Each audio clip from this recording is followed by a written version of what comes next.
Welcome to the Future Finance Show, where we talk about I, for one, welcome our robot overlords.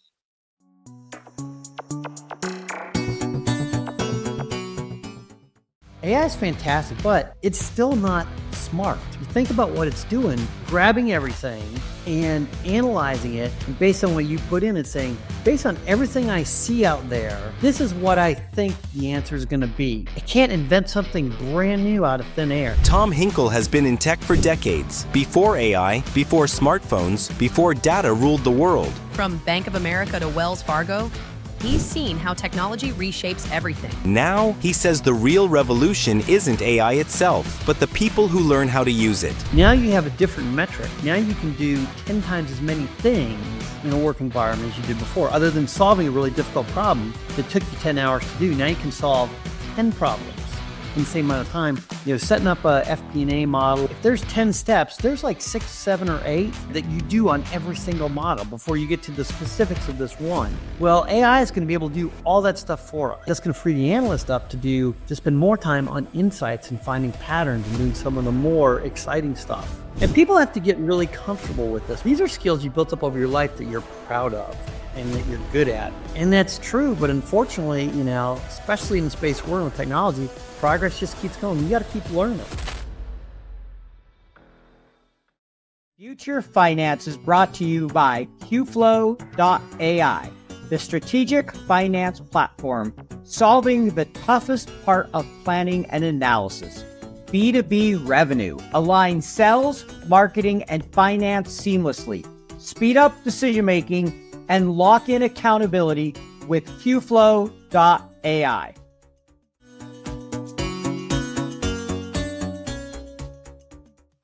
Welcome to the Future Finance Show. This week we are joined by Tom Hinkle.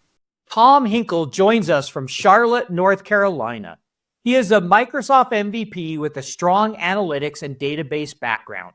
He is a versatile problem solver with a passion for tackling complex challenges across industries and disciplines.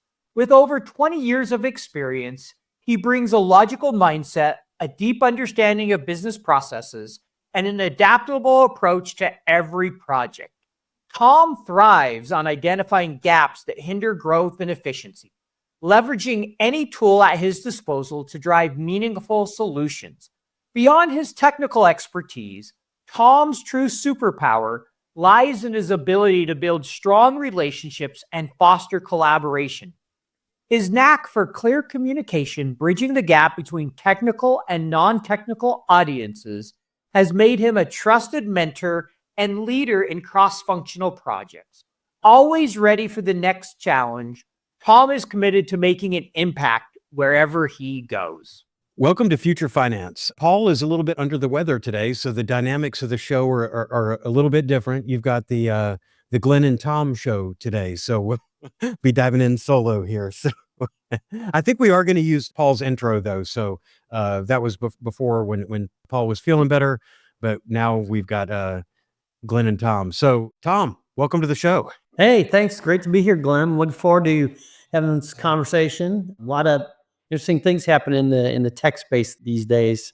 Yeah, absolutely. And it's funny, this conversation, this is our second time we tried to get it going this week. I know you and Paul had been trying to get something going for a while before that. So at least half of the Future Finance team is here, and we're excited to dive in.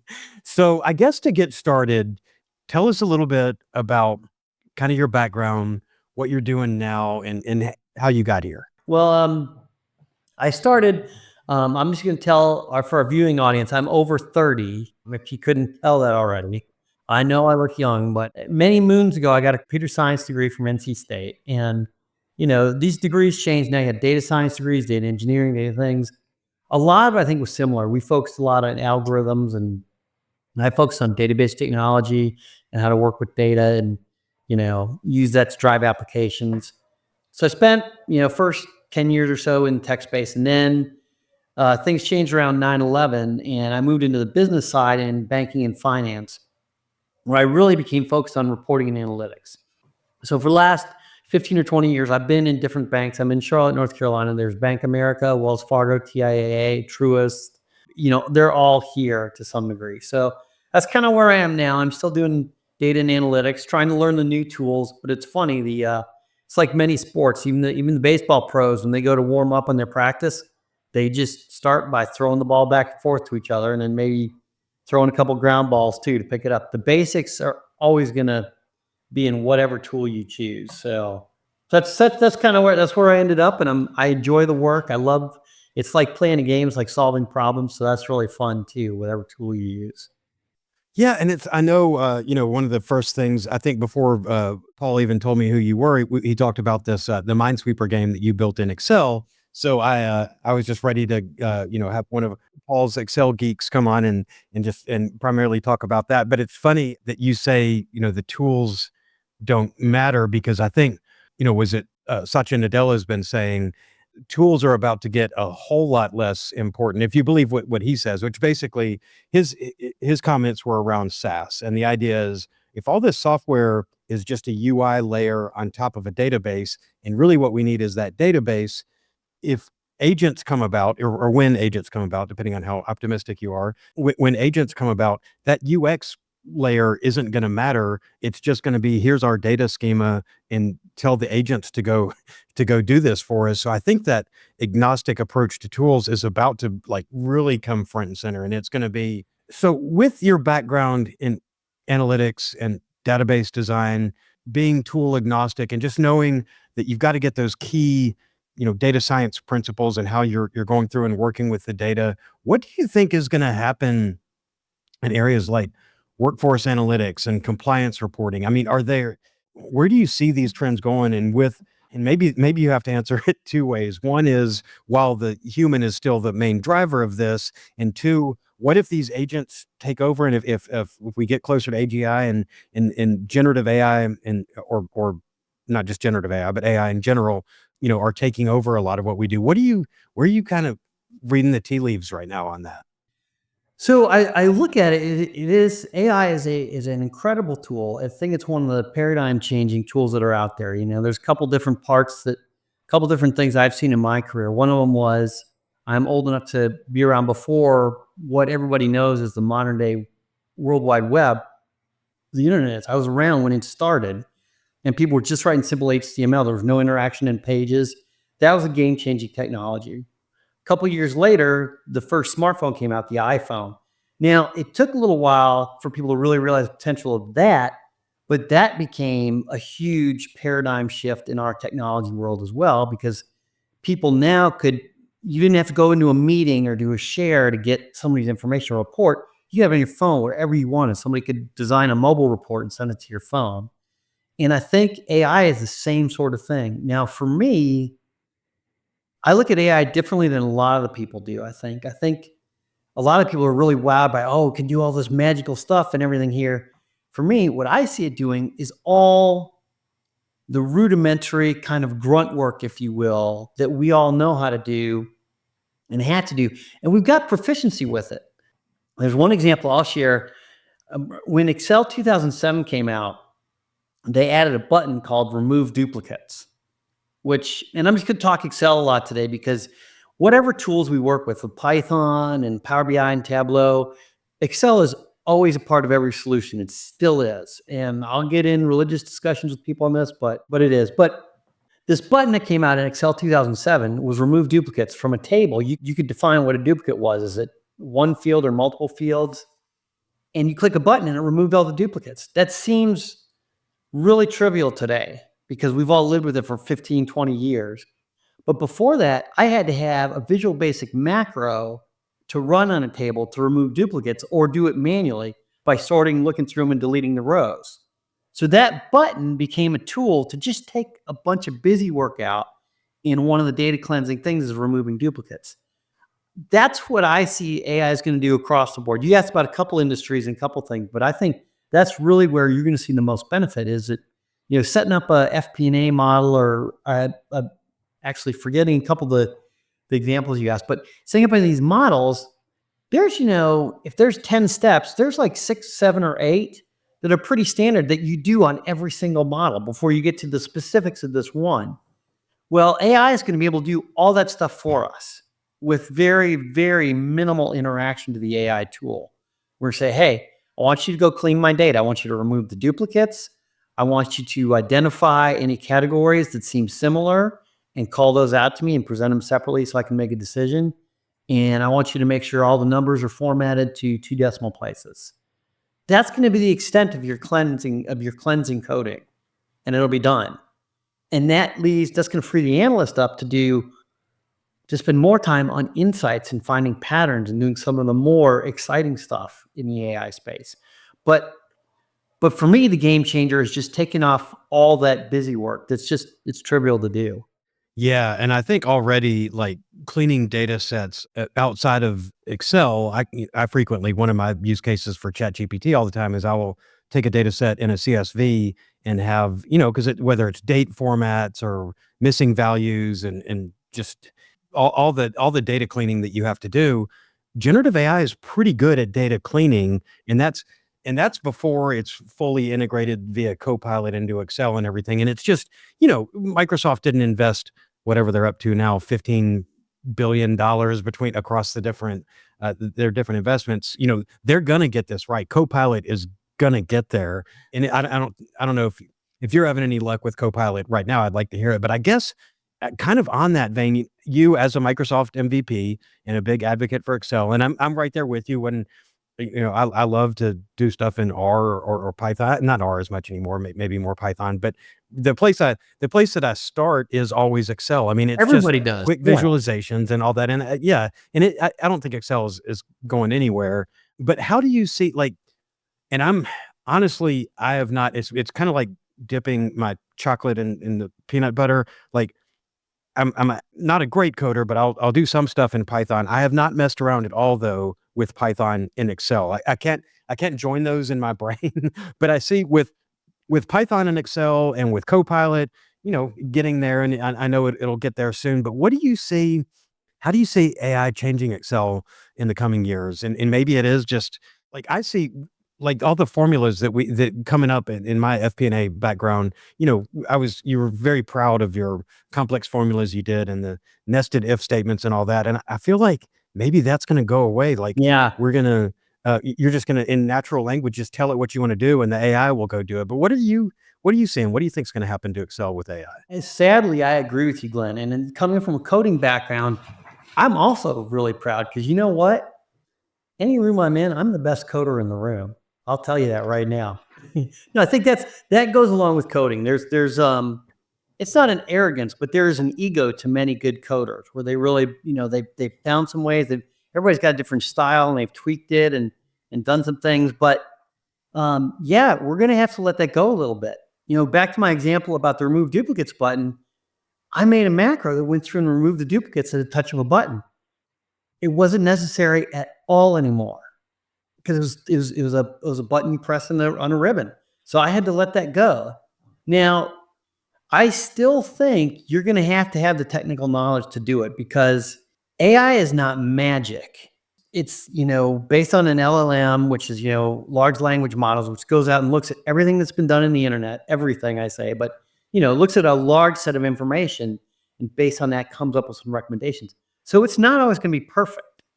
And you're going to have to look under the hood, or sometimes you're going to have to test it and see what was wrong. And for that, you still need the knowledge. But to your point, we're not going to be sitting there in front of our computer for, half a day or 2 days coming up with this really, really robust and elegant formula that solves our problems. We're going to have AI do it, and it's maybe not going to be the way we do it. But if you focus on the outcome, hey, it's not the way I do it, but I got it done in a tenth of the time and it works. Now you have a different metric. Now you can do 10 times as many things in a work environment as you did before. Other than solving a really difficult problem that took you 10 hours to do, now you can solve 10 problems in the same amount of time, but it's not going to have your personal stamp on it. The interesting thing to me, so the day that we're recording this, either this morning or yesterday, I saw it this morning. So OpenAI just rolled out their first commercially available agent operator, they're calling it. So that's, operator was level 3 of their roadmap. And with agents, and going back to Satya Nadella again, I don't know why I'm just quoting him exclusively in this episode, but his thinking around agents is when you hire someone, you're hiring the person. And how did he put it? If you're hiring a data analyst or a financial analyst, you're kind of hiring the analyst plus his or her spreadsheets. You know what I mean? Like they're coming with a skill set or It's their whatever. work experience too. Yeah. So, and what he was saying is, in the future, you're going to be hiring a person and the agents that they've created. So if you've got, just like building a really cool macro, if you've got a great workflow that you've built this special agent that does month-end close and the, budget to actual report or whatever. But what's interesting to me to think about is what for the human in the loop, and assuming, we're not all just checked out at on the holodeck and doing our thing while the robots do all the work. For the human in the loop, I think, like you said, for domain expertise, one, if you're a finance person, the right questions to ask. When it's appropriate to use, I think we were talking about it the other day, when it's appropriate to use EBITDA versus net income. And, sort of the specifics, and the difference between, kind of your gross margin and your net margin and all the things that come with being a finance person. But what I think is going to be more important is, and this is with your analytics background, is people having data science skills. You don't just intuitively know that correlation doesn't mean causation, and you don't know, Right, how to, all the stuff that goes with that, and how to sort of look at data and what to think about a histogram and standard deviations and all that. So I guess all that is to say, if being the best coder in the room isn't your claim to fame anymore, what do you think, what do people need to be thinking about? People that are not as, young people like Paul, not old guys like me and you, say, Well, no, I think with young people, and I was this way too, like they have no fear. They have no barrier for fear. They think they're going to change the world. In many cases, they can. But so I don't think we have to worry about guys like you and I and what the next step is, because they're fearless. One of the big benefits. But I think what it's going to do, you hit the nail on the head there. Like I know some statistical stuff. I can go in, I can hit. Well, now it's ChatGPT, but you and I used to live in Stack Overflow, I'm sure, and I can go and I can get some code to write something that'll do some cluster analysis or some correlation code or things like that. Because the AI is going to do all that work for us that we were normally doing 85% of our day was just doing this type of work, it's going to free us up to have more innovation and to learn more of those statistical models, learn more of those advanced things, and then also learn how we plug those into the business. That's the innovation part. AI is fantastic, gives you a lot of answers, and I may get pushback from this, but it's still not smart. And that's kind of counterintuitive by saying artificial intelligence. If you think about what it's doing, it's going out to, like I said, everything on the internet, grabbing everything and analyzing it. And based on what you put in, it's saying, based on everything I see out there, this is what I think the answer is going to be. So it's still deterministic. It's going off of past things that have happened. It can't invent something brand new out of thin air. Now, people are probably going to come at me and be like, what about the AI generated pictures? Well, I don't know how that algorithm works, but I guarantee you it's something similar, Hey, I want you to draw a picture of me, standing on the moon with the sun behind me and a dog walking around me. It's going to pick up all those keywords and go look at all the pictures it's pulled in with those keywords and synthesize something because of those. But there's not really innovation there. It's analyzing data that's already out there, but we get to really flex our muscles and become more innovative with what we can do. Sorry if I ramble a little bit there, but that's kind of where I see that the opportunity lies when we get AI. It's like, oh no, I'm not out of a job. No, I get to do cooler stuff. Like I can pass off this stuff to the AI bot or agent, and then I can come up with some neat new things. Yeah, I was talking to someone the other day about, AI is great, but human in the loop is very important. And it's, Jan LeCun said, the current, where we are with LLMs right now, they're as smart as a cat, basically. It's like it's not like you said, it's not true. It's weird because if you listen to the sound bites, a PhD level reasoner, well, the only reason it's PhD level is because it's referring back to papers that were written by PhDs, and it has access to all this data. So it's the world's deepest generalist. So if it's read all collective digital data that's out there, of all history, anything that we've digitized is what it's trained on. I mean, that's kind of inconceivable. But to your point, we're not seeing these breakthrough new ideas. And the best way for me an example of that is, if you get these things to write, they can write an email, they could write a meeting agenda, but they're so by nature going to be cliche, because it's statistical probability of what's most likely to come next. So there's phrases that are, yeah. But if you get it to write anything, like it just catches these phrases and it just sounds so anodyne and watered down, because it's just taking I'm going to share with you my favorite prompt, because I use ChatGPT just about every day. And let's talk about Copilot in a second too. But I use it a lot for communications. And here's the other thing it's helped me with. When I'm making a PowerPoint deck or an email that needs to go to leadership or something, the older you get, the more cognizant you are that the communication has to be tight, robust, has to grab people, use the right words. I've kind of stopped really trying to craft those exotic emails. And I'll write an email that has the points I'm trying to get across, and it'll be an email, but it'll be, something that I'd have to go back, over for an hour or two before I send it out. I'll just take that email that's not perfect, go to ChatGPT, and my prompt is make this better. And then just paste my email in. Now, like you said, a lot of it could sound cliche. So again, here's that aspect of, I'm going to go back and read what it said. And I would tell you, this is just a guess, but I'd say 85 to 90% of the time, I send the email, ChatGPT gets back to me. And here's the rub. Like, some people might go say, oh, that sounds like AI in there, but it truly sounds way better than what I wrote. But it's the same information. And here's the kicker. I wrote the substance of the email to begin with. So I don't feel like that's cheating. I feel that's using a tool to make my product better. No different than using a spell checker. Ever feel like your go-to-market teams and finance speak different languages? This misalignment is a breeding ground for failure, impairing the predictive power of forecasts and delaying decisions that drive efficient growth. It's not for lack of trying, but getting all the data in one place doesn't mean you've gotten everyone on the same page. Meet QFlow.ai, the strategic finance platform purpose-built to solve the toughest part of planning and analysis, B2B revenue.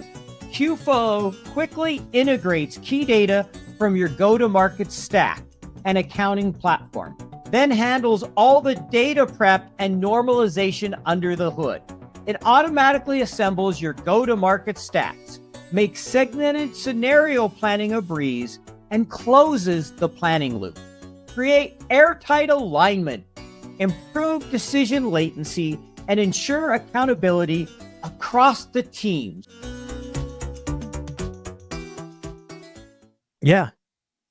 And and that is one thing it is very good at, is synthesizing and organizing data. Because whether you take meeting notes, or I know several people who will, open up a recording app on their phone, walk around talking to themselves, like sort of free flowing ideas, and then take the transcript of that, dump it into an LLM, and have it synthesize it and come up with their action items, to-do list, and all that. And it's very good at that. So it's about how you use it. And if you're writing marketing copy, you can probably get a rough idea of where you want to go, but then, just keep that human in the loop and refine and go from there. But if you're sending a company-wide, or, an email to a management team, or to, other coworkers, you're not trying for a Pulitzer. You're trying to be effectively communicating. And I think that, to your point, these tools are great at organizing the data and putting it out. So yeah, it's that exoskeleton thing. Well, I do actually. So we alluded to this earlier, and I'd love to include this in the show notes. And before we get too far into the robots in space, I do want to go back to Microsoft Excel, because you built a Minesweeper game in Excel using VBA, and I love just what a unique challenge that must have been. And like I said, I want to, we'll put it in the show notes so that our users can check it out. But tell us about building the game. What led you to do it?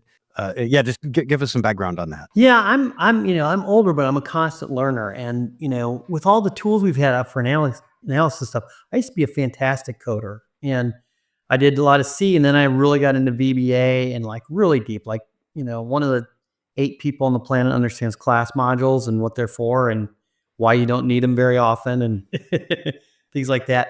So this was a project for me to just I was like, let me see if I can rebuild Minesweeper within Excel, because Excel kind of has an interface that lends itself to be like a grid. And, if you're not familiar with Minesweeper, it's similar to the Battleship game we had as kids where you find things. So this project started off as something I was going to do just on my own to just have something to work on, throw in a portfolio. That's the new buzzword for looking for work these days. You got to have your portfolio. And then before I got started, many times you have a project like that, it's a little bit of time going through it in your head, how you're going to, flow out the program, what you're going to have to do.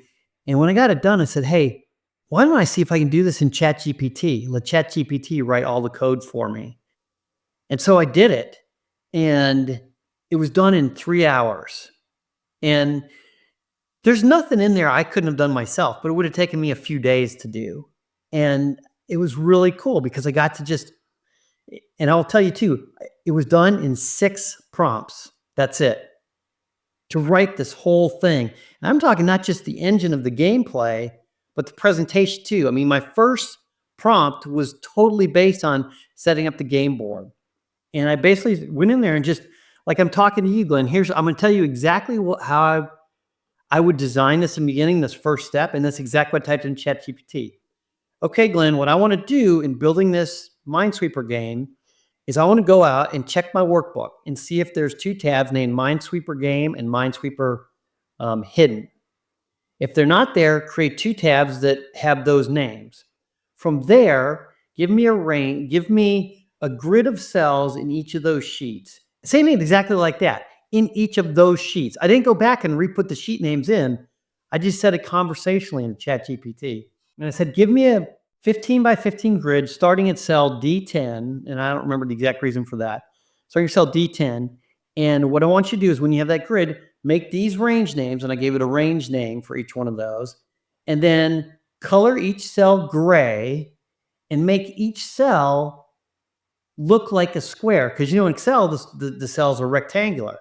And most people would probably go in there and say, well, I'll just resize them myself. No, I just told ChatGPT, make the cells look like squares. So it resized the cells for me too in those ranges. And that was my first prompt. And it built the structure for, kind of built the wireframe, if you will, for the gameplay. And then the next one was, because the way I designed it is you have this gameplay tab and you have this hidden one that has where all the bombs are. So the next prompt was simply place 25 bombs within the range on Minesweeper Hidden. Make sure they don't overlap each other. So it randomly places bombs out there. That's prompt number 2. So that's how it came about. And I had to go in and tweak some things. The very first thing I did wrong in the first prompt when it came back in Python code. So I had to go back and say, hey, write this in VBA. But that's the cool part. You could have said, write it in R, write it in C, write it in Java. Like, you can just pick the language and it'll write it. So I'll pause for a second. If you have any questions on where I should go for? Yeah. So, I mean, that use case is so good. And this speaks to why that domain expertise is important, because no one would ever call me a good coder. I was a half-ass coder because the only kind of coding I ever did was citizen development. And the reason the only reason I ever had to code is I would ask IT for something and they would be like, yeah, you're back of the house. You can get the back of the line. And I'd never get anything. So I'd end up doing stupid stuff on my own laptop with, setting up my own tables and running SQL queries or doing things with Python. And, to the point where, like, back in the day, the developers would they called it a Hooper loop. Even my name's Hopper, but Hooper loop rhyme. But because I would never close my loops properly in Python, and so they would just the loops that would just run forever. And but when ChatGPT came along, ability to code went way up, because things that would take me forever just because I'm not sitting in front of that blinking cursor. And I don't think you could go and get it to code for you in a reliable way. And this is getting better every day. So maybe by the end of 2025, this won't be the case. I don't think if you didn't know anything about coding, you couldn't ask it to go create a Python script for you and run it. I don't know. Maybe you could, but you wouldn't even know what environment to do it in. Still need to know like the basics of what like a loop is, or what Yeah. what an assignment is, or something like that. You need to know some of the basics, because it's looking at all this information. In some cases, it's coming up with a new idea based on these 5 things that seem similar. So you're going to have to tweak it a little bit. But the amazing thing, again, it goes back to that exoskeleton. You can then, because you've got that skill set, you just become that much faster at coding, and you're basically move more to a QC role, and like making sure that, you've got it architected the way you want to, but the actual writing of the code. And I don't know, do you use like GitHub Copilot or any of the coding assistant tools these days? I haven't, like I said, my job right now, I don't have to do a ton of coding unless it's like SQL, where it's, that's more joins and, creating data frames and data sets. But I haven't used those a lot now. I haven't used those yet. What about Copilot in Microsoft? Have you seen a lot of use cases for that? Are you using it today? Or Well, let's talk about that in the MVP thing too a little bit. So yeah, I'm an MVP. Woohoo! And that means it's just Microsoft saw a couple posts I made and thought that I'm a good ambassador for their tool set. And I'm always championing Excel and the Excel versus Python battles and things like that. But we get to see things early. Copilot has had a rough start, but I think Microsoft has, like in the last week even, has done some things to make it better. And I want to communicate this. Copilot is now included in a personal Office 365 license. So before, it was going to be an extra charge, like $30. And I actually didn't have access to it because we're supposed to get it for free as MVPs, but their mechanism for getting it to us, it just wasn't working. The tenants weren't working out right. And because the model is they're supposed to charge for it. Anyway, long story short, it's now in 365. It came right up, and now it's integrated. So I'm just starting to get my feet wet in working with Copilot. And I'm going to do the same sort of things I did in ChatGPT. Just before I write that formula, I'm going to go ask Copilot what it is. And that's how you get better, just doing the reps. But I think that was a very smart move of them. I think they are increasing the O365 bundle by like $7 a year. But to me, I'm like, look, charge me whatever you want to charge me and put all the goodies in the bag. Like, I don't want to pay $100 for Office 365, an extra $25 for Copilot, an extra $15 for Python, an extra $10 for Power Pivot. Like, just put it all together in a bundle, pay it once a year, and it's good. So for those of you with Office 365, you got it now. It's good. Yeah, and I think it is only going to get better. And I do think Microsoft has a very smart strategy around Copilot, and it's the writing's on the wall. You can see where it's going. It's just how quickly can they get there. So, and people have to get really comfortable with this, because like we talked earlier, these are skills you built up over your life that you're proud of and that you're good at. And that's true, but unfortunately, especially in the space we're in with technology, progress just keeps going. You got to keep learning them. You have to keep up with things and move to the next thing and be able to let some stuff go. At times it's hard to do. And maybe one way to kind of roll it all together would be, in one of the prior conversations we had, you've talked about, you've talked about this a lot, the importance of communicating complex technical concepts to non-technical audiences. And it's interesting, you were talking about aggregating your thoughts and doing email, synthesizing them, going out using the technology for that. But I think as we get further removed from the grunt work of building these reports and doing all that, that communication becomes even more important. That the real human thing of being able to genuinely communicate a concept. So what do you think about that ability? How critical is that skill in the finance team of the future? And what advice do you have for finance professionals now who are kind of want to improve their storytelling through data? And that's, either with AI or without, but just in general, that's going to be more important. Well, that is a tough skill, and it takes a long time to learn. I think I'm decent at it, but there's people that go to school for communications. They're really good at it. But it's actually another area of AI that I'm really going to start looking into. I just recently upgraded to the paid version of ChatGPT. And, a lot of things that help with these rollouts and things is making short videos on things to explain to people. Well, now some of these AIs or these agents, they actually have video creation agents or GPT tools to do that. So I'm going to start playing with those and seeing how those work. Again, still writing the concepts. Hey, let's just take what we're talking about. I need to explain to somebody who's a non-technical person what an AI agent is. Can you help me write a video to do this? Now I could do that. That'd be exciting. And spend all afternoon. I'll put my lights up. I'll get my lighting right. I'll record it. My dog will start barking. The kids will come home from school. But I'm going to see what the videos do. I mean, we're still going to see that video presence look pretty much like Max Headroom from 30 years ago. But if it can communicate eloquently and give the message, that's something I think can help too. Hope I answered your question. Yeah, no, absolutely. And it's funny when you say, looking like Max Headroom. So I don't know if you've seen some of the early video creation stuff. There's that Will Smith eating spaghetti. Have you seen this video? There's a whole meme around it. But how creepy and like nightmare fuel those first videos were to how good the videos are now. And that, just a little over a year. And now imagine another year, imagine 5 years. I mean, it's going to be deep fakes and, maybe you and I will just phone in future podcasts where we have our, our digital avatars interviewing each other. Of course it's about AI. And then everybody out there in LinkedIn will just have bots that will watch the video for them and summarize the main points. Yeah, it's a wild world right now, but it's well, I think we're getting ready to wrap up, but along those lines, I think one of the big things is it's so easy to access so much information and so much extra information. I think it's gonna be up to us as AI users to be able to cull that down. Because you can give somebody every definition they want in the world, but most people don't want to hear all that. They want to hear relevant things. Like, hey, tell me the 3 most important things out of 10. And then I'm good. If I want more, I'll come back for the rest. But that might be something that we have to be cognizant of, not just giving everybody everything, because then it's overwhelming.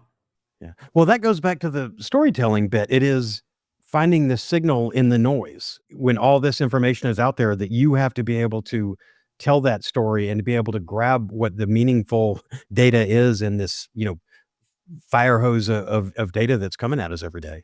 Well, we are getting towards the end of the show. And so normally at the end of the show, I think we've gotten better at creating these questions. We have a grab bag of random personal questions. And normally when Paul's here, he has an approach that he uses, and then I have an approach that I use. So what we've started doing, initially, we would just ask, and we would try different models from Claude to Gemini to ChatGPT to Llama.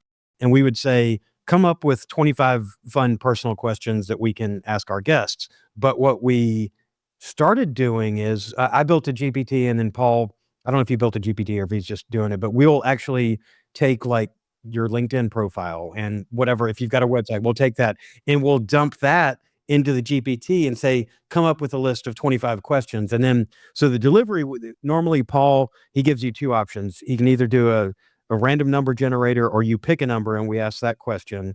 And then for me, because I've already done it in the GPT, I'll just say, give me a random question and do that. But since Paul's not here, I think I'm going to give you his approach. You can either pick a number 1 through 25, and I'll read you the question from that, or we'll let ChatGPT pick for us.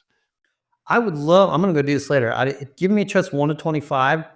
I want to say that 7 is probably the most commonly picked number when you ask people that. So I'm going to pick 18. Okay. Let's see if that one is. Okay, this is pretty good. I think if LinkedIn had a feature where you could list personal quirks, what would yours say? Mine would say that I talk to strangers all the time. And that got worse with COVID. I'm more of an extrovert, but going into work really helped that. And I say that because, oh my God, my family hates it when I do that. I'll talk to anybody walking along the street or strike up a conversation. And I think they hate it because a lot of times when you start conversations with people, everybody wants to talk. But I'm not coming with something 100% original every time. Like if I see somebody walking in the grocery store, it's like, hey, did you leave your cart out there? And then the next time I go to another grocery store tomorrow, see the same thing. And my kids hear the same conversation starters over and over again. So they really get annoyed with that. But it's just a way to make connection with people, I think. And I think it's funny as you say that, and as a father and thinking about all the times that I annoyed or embarrassed my kids, it's one of those things that like you start doing it and then you realize, wow, I've become that dad or whatever. And 100%. so you crank it up when you're around the kids, maybe, or at least I do. But it's I don't know, maybe it comes with our just where we are in life. But I hear you on, especially after COVID and being, anytime in lockdown where you weren't interacting with people, just getting that one-on-one contact is great. So Yeah. Well, let me add one little thing to that, because this one's, I think, is funny. Again, to keep the day light and entertaining, when we go put our name in somewhere for food or, in a drive-thru or whatever, and they ask your name, I always say my name is Groot. And then that way, when my order's up and they say, hey, order for Groot, I could say, I am Groot. I love it. And your kids go running. They scramble whenever that happens, right? Yeah. They're like, I'll be in the car, Dad. So my wife, I need to tell my wife to do that because her name is Kerith, Kerith, and no barista has ever gotten it right. It's always Karen, Carrie, who knows what they're going to come up with. So she just tells them a random name, and I think, how do you even remember what you told them when you call it? But it is now. I need to tell her she needs to just tell them her name's Groot. It's so awesome. It's really fun. Well, Tom, I really appreciate you coming on the show. I hate that Paul couldn't be here because, like I said, I know you guys have been trying to get this conversation going for a while. So I do appreciate your time, and thanks again for coming on. This was great. Great to talk to you today, Glenn. We'll talk soon. Thanks for listening to the Future Finance Show, and thanks to our sponsor, QFlow.ai. If you enjoyed this episode, please leave a rating and review on your podcast platform of choice. And may your robot overlords be with you.